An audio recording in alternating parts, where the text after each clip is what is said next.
Guys, it has been a few days since we've done the last video from rain and this and that and something other else. You got this COVID-19 thing. Everybody's been shut down for a couple of weeks, and that is everybody going ignorant. So through the rain and everything, I just been chilled out and propped up, watching the news and listening to them all argue. So out in the building, I had a couple of these old couches. We were going to burn them, but I kind of decided, because this thing, the hole is not, I mean, it done its purpose, but it's just ugly. I mean, you done cut a hole in it, you done put the cow induction on it. Why didn't you cut it all the way out, right? So the idea is, because these are not hooked up at all, we're gonna cut these, all of them, in an angle. Bam, bam, bam, bam. And then inside that angle, you can see right here where the weld marks are, where they welded it. We're going to cut as close to these weld marks all the way around as we can. Number one, that's going to let more air funnel, out, because this is turned backwards. You're not pushing air in. You're pushing air under the car, up and out, and up your windshield. So, yeah, the idea is to get more out and take off weight. I mean, when you cut that off, you think, oh well, gee, you're only going to save a pound is a pound when you're talking about race cars and that sort of thing. Speed, speed to weight ratio, horsepower to weight, whatever you want to say, it's all the same, right? We know what I'm talking about. So that's what we're going to get started on. That's what's going to happen.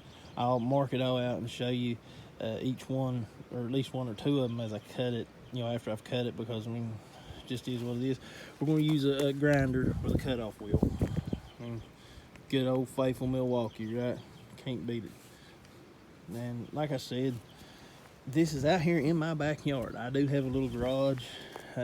It's like 2 miles from here, and it has all kinds of tools in it, welders, torches, I mean, just everything, right? But the idea behind this is the average everyday guy that doesn't have all these tools, or wasn't a mechanic all their life.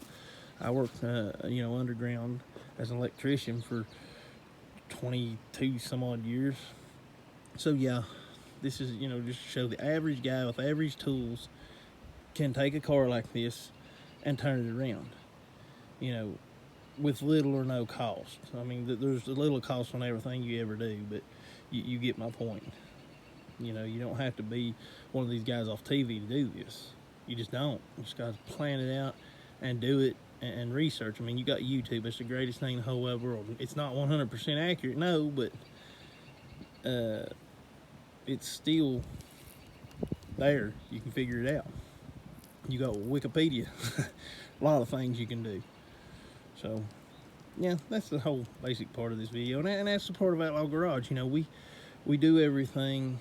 We street race, we drag race, we do all these things. We hunt, we fish, we're physical fitness. I mean, it's all tied in. We have jacked up monster trucks. I mean, run diesels at 600-700 horsepower. We got 1,000 horsepower cars, and there's just more than me. I mean, we're just all kind of scattered out right now, and this is the first video we're doing, so the first section, whatever you want to call it. So we're just getting our feet wet and trying to see what's going on until everybody gets back together. Like I say, you got this COVID-19 thing going on. This is what I've been doing, playing with this car. So I'll get back to work, and you'll get to see what's going on. Okay, so as you can see, I've done cut 3 of them off right here. Now what I've done on this front side, which is right here where your latch is, okay? What I've done is I just contoured with this straight over, because that thing comes all the way down and then V's to the front of this, right to the center. As you can see, the center lines line up on this. And I told you that I would show you after I cut them, and one before I cut it, right? So what I've done is you can see the weld right here, right? And I ran it up there and I kind of eyeballed it off in an angle.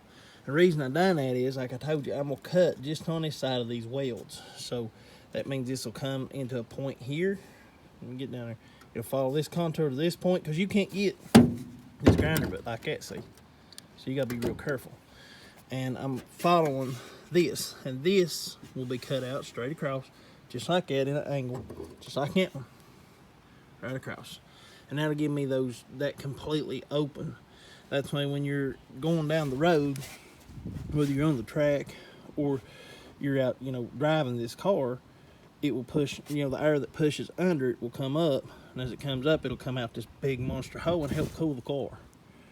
It takes it right up and over it. So, yeah, probably maybe it does cause a little lift on the front or whatnot, but the advantages you get by keeping your motor cool is well over that.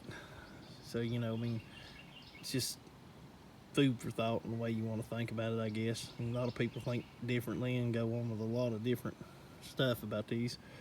But it'd be no different than having a complete fiberglass hood, because it don't have this middle in it. When you buy it with that cowl for, say, a supercharged car or a nitrous car or a twin turbo car, then they don't have these. You can order them without this, pretty much this whole center. It's got these outer rails. Then that fiberglass piece comes up to about yay and then makes that big old cowl, and that's it. That's all that's in there. So, you can clear for your heads and all that stuff. Especially when you got them, $40,000 motors you can buy. Okay, so now you see it's all cut out. You can see I cut it right up the welds. Now listen, guys, I did screw up right there. I don't know if you can see it on this video or not, but I went through both pieces. So I've got a little hole here to fix, which means I've got to take a welder and spud these and then go on the other side and put a little bit of mud, which this hood gets painted completely black anyway. So it's just a couple more minutes of work that I didn't want to do, but I guess I will now. So as you see, all the pieces are cut. It did take one whole disc. I was right on the end of it. You see that last piece right there? You're looking one whole disc to do this, at least. And right here, that's what I cut out of it. Now you see, I'll go back later and I'll clean this tiny bit up, and then I'll do all this stuff later once I'm able to take it down to my garage. But if not, you'll take a grinder disc and you'll just go around it and clean it up and all that, and then you'll take a little MIG or a stick with a little buzz box, and right there where you bump into it. But if you take your time, I messed up. I pulled it both times. But if you take your time, that is how big a space you're looking at getting air up now. If you look, try to get this down there where you can see from through. Look there. You see all that tunnel. Now think about that. You had that right there. Matter of fact, I'll lay it in there just to show you. That's what you had. That little old hole right there. Now you reach your hole this. Don't forget them braces take up space too. That's what you got. So, and irregardless, I'll come in here on these and spud these X4, okay? And the reason for that is to help give this hood some strength. I know you see it already has that factory mud stuff under it right there that holds in. But guess what? This is a 1977 model hood, and I promise you that stuff is easy to pull off. You see you see it right there. We pulled that one right off where it wasn't even sticking. So we'll spud them with a welder and spud those couple places there where I bunched into it, and hopefully maybe I'll put a little bit of mud on the back side or just polish it a little, because like I said, those do get black. And yeah, should be done with that. So I'm actually gonna get somebody to come help me get this big heavy thing. That's another thing, where they added that spoiler on it and welded it like that. This hood was, compared to a hood, it was heavy. Now we've cut all that out, it's not as heavy. You're looking a couple pounds anyway. Probably what the spoiler weighed, we cut out of it, so it's probably back to factory weight. Right close to it, probably 70, 75 pounds. And that's really about what these big steel hoods weigh too. So, and again, you can buy fiberglass hoods that bolt just like that. You just have to do a couple little modifications to them. You have to buy a piece of flat bar, goes right here. After you mark it and drill it, once you set it on your car, you mark it and drill it, or you use your old hood. You can even cut this off your old hood and set it down there, and you take fiberglass and resin, put on it and all that, so that it sinks in there. And then you buy these little countersink bolts that you put in it first and bolt it to the original hood. You get the point. I'm sure if you're watching this, you're not stupid. You're watching it, you know, just seeing or having a good time, whatever. But yeah, that's just food for thought. And just to add to that, I did want to show you where I screwed that up. See that? That's where I went too deep, almost twice, 3 times actually. And then on this one side, I just done it once by accident. That's what I was talking about. Seeing I cracked the bond over there. Now this crack was in it when I got it. So again, this was going to have to be fixed anyway. I just kind of added insult to injury. So either way it goes, I had to do it. But you know, I mean, that's perfectly fine. The hood probably weighs, just so you know, probably about 70 pounds. I mean, I reckon grabbed it and picked it up, and it wasn't that bad. I'm gonna say them pieces right there are right about 10 pounds. I think I'm gonna take him in the house and weigh them if I can remember, and show you guys what they weigh. I'm gonna say it's about 10 pounds of stuff off that car, but I'll look up the original weight of the hood as well, and then how much that aftermarket scoop weighs, and we'll figure out if I trimmed any off of it, or if basically it's just the same as the stock hoods, you know. Probably more because of that scoop, but yeah, we'll see. Okay, guys, so I come back in the house and I decided, I stood around, stumped around. I said, you know what? We are going to weigh these things. So I brought it in on the kitchen table, as usual. This thing is 0. Now, I've tried this 4 or 5 times, so I already know what it weighs out at.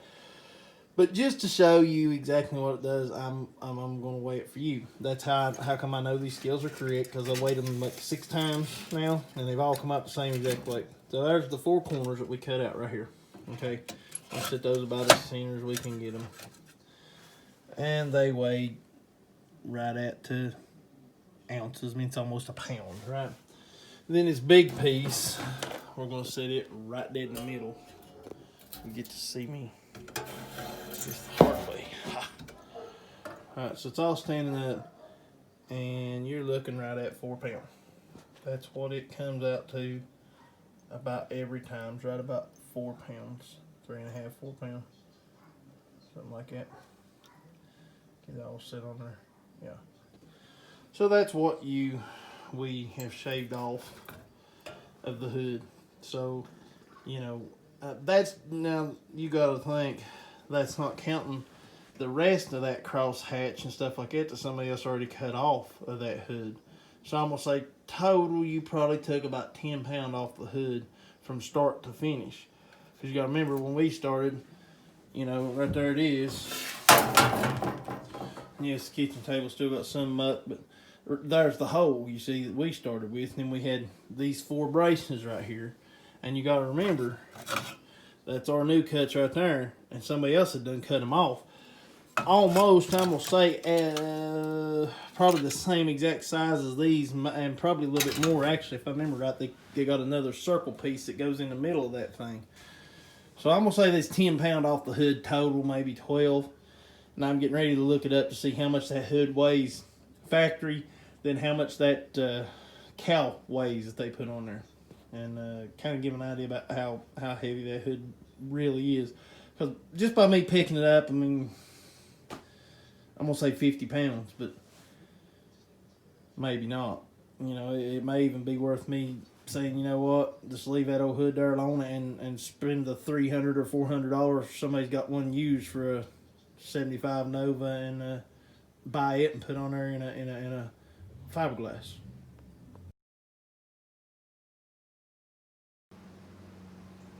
So today, boys and girls, we're attacking the rear wiring. Remember, I brought that other wiring set out of another car. That's actually out of the 77 TA. The Nova's a little bit different, but still, you got all your hookups and colors. It's all GM, right? So this is what I'm into. Remember, I told you I don't like wire nuts on stuff. I don't like half-ass splices. I don't like wires that are stuffed. And if you remember in the first part of the videos, that's how all this was. So what we're going to do, these connections right here are rusted all to pieces. We'll take a meter and read them and see how good they are. If I can't get good continuity through them, I'll probably throw them away, because I've got good ones right there.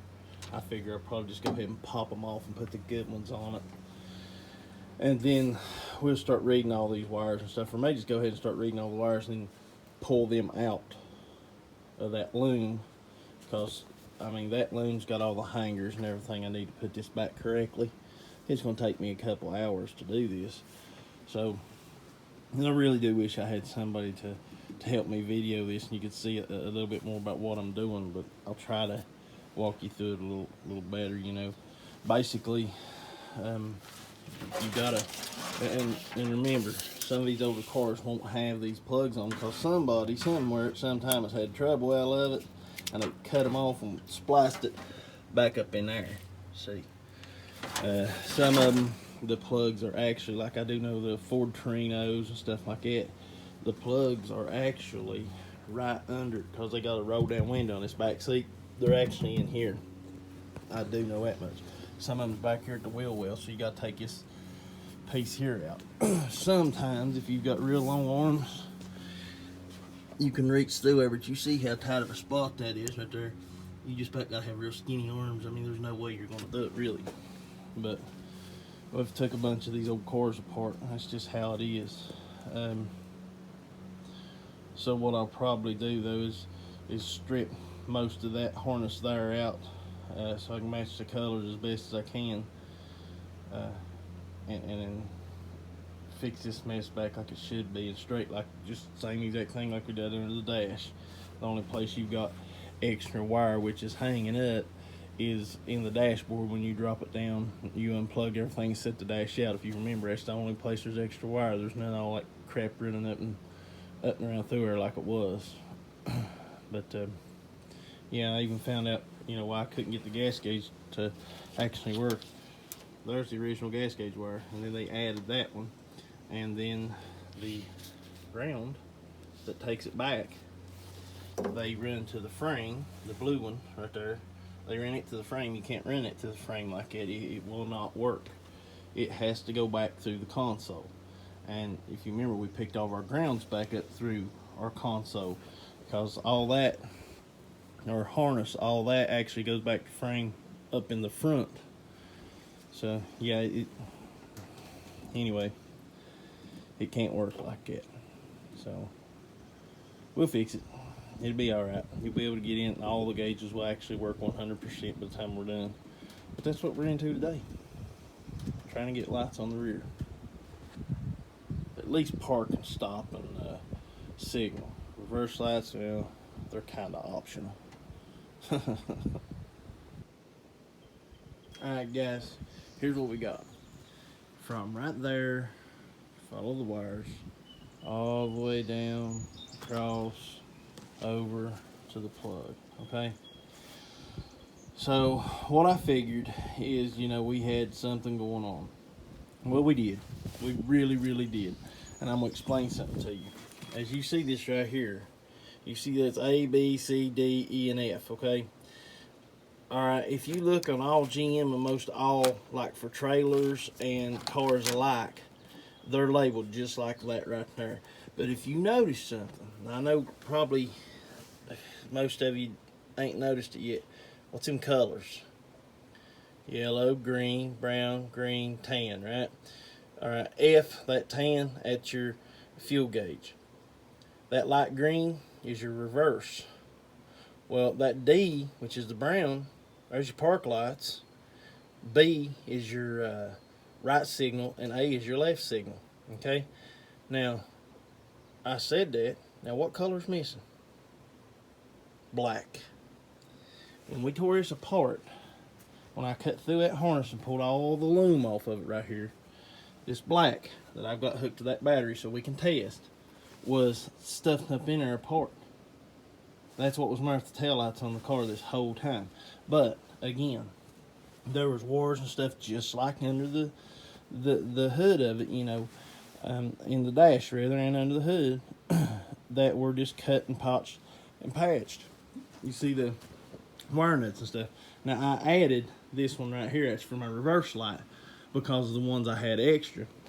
And what I'm gonna have to do is cut another one out of this old loom here, and I've only got one that takes 1157, which is not great. I got that one there. I could probably use it because only one side of it's, no. I need the single 1156 plugs. What I need. Now, I don't have one. Everything else here takes 1157s. So I'm kind of SOL on that. What I may do though is I've got one cut loose right there. I may use that 1157 after I clean it up. Wait a minute, that's not it.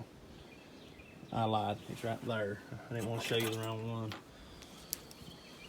See, everybody makes mistakes. I may clean it up a little more and put 1157 back in it and hook it up both sides, you know, for your reverse, your yellow and your brown, and actually tape it up and label on it that it's for a reverse light. But that's here in the next probably 15 minutes. I'm trying to figure out a way to hold this because I don't have no help to show you how I tested it without, you know, looking like an idiot. But we're just gonna do it. This is my hot wire right here, okay? And like I said, each one of them, we know that light green one is the reverse light, and we know that reverse light I just put on there. So let me see. Bingo. It's glowing. It's your reverse. As you come on across, there's your park. There's your signal for that side. And then this side don't have a bulb because I'm out of bulbs. But it does work, I promise. I've done tested each circuit. That's why I was telling you when we was talking about this, you know, in the first part of this, don't get excited. Relax. Get on the internet and look. If you're not big with electricity, DC or AC, either one, get on the internet, look for it. It'll tell you. I've been an electrician for years. I still look at prints. You know, you're not perfect. Just because you're an electrician does not mean you know everything under the sun. You forget stuff. You know. But, you know, I didn't look at no print on this one because I've done these before. You know, I know that you're sending power to each set of lights, and each one has to go back to the negative side, the ground side, however you want to put it. Remember this, DC power flows negative to positive.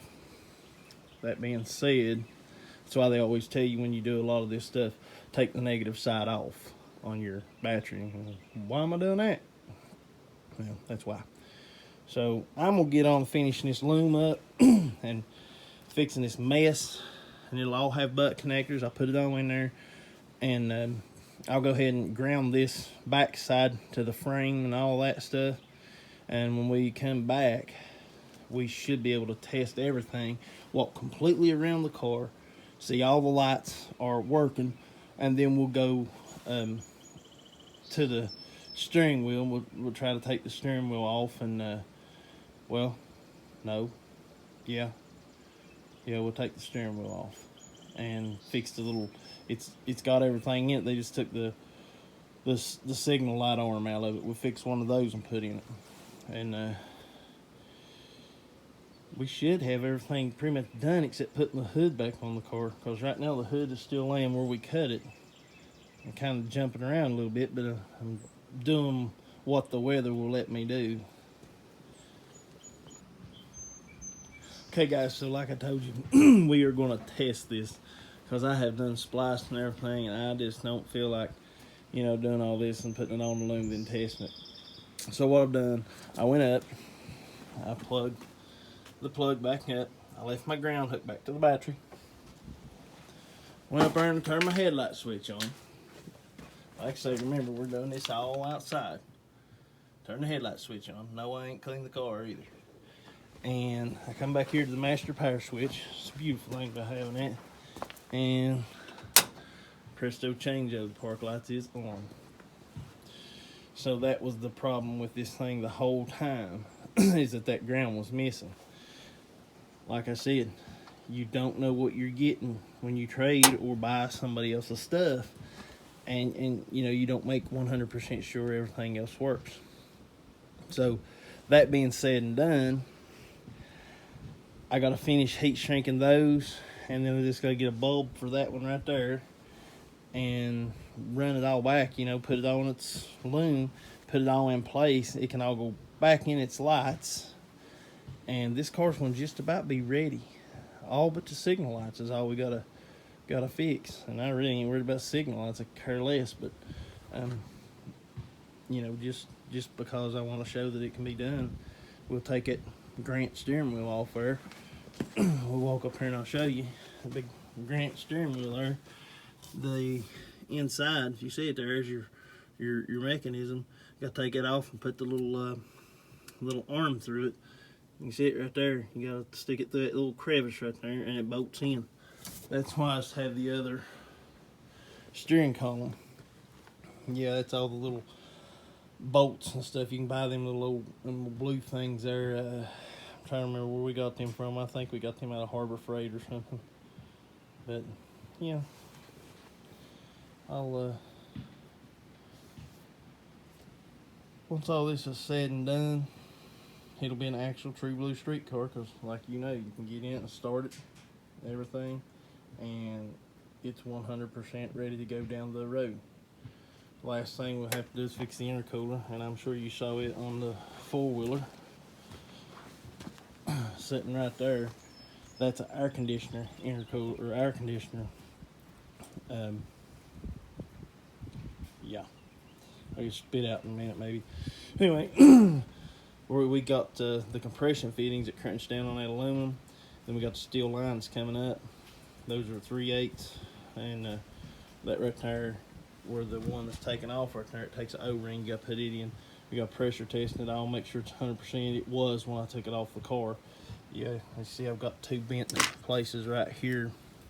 We're gonna have to cut that, and I've got a piece of that line right there to put back in place of it right here. But you know, either way it goes, it's not going to restrict it that bad, but we will still fix that. And pretty much that will fix this transmission to where it can't get real hot either. Because you got to remember, this motor's punched 60 over. It's 13.5 compression motor, and then the transmission is a TH400 with a trans brake and all that. So heat does mean a lot on this thing. So your coolers have to be bigger and everything. And like I said, that's a air conditioner intercooler. That's out of a 77 Trans Am 2. So you know, you can go to the junkyard and get 90% of your stuff you're going to use on this car or on any drag car that you build or redo, however you want to say it. Pretty well cheap. You don't have to buy everything out of Jegs or Summit or stuff like that.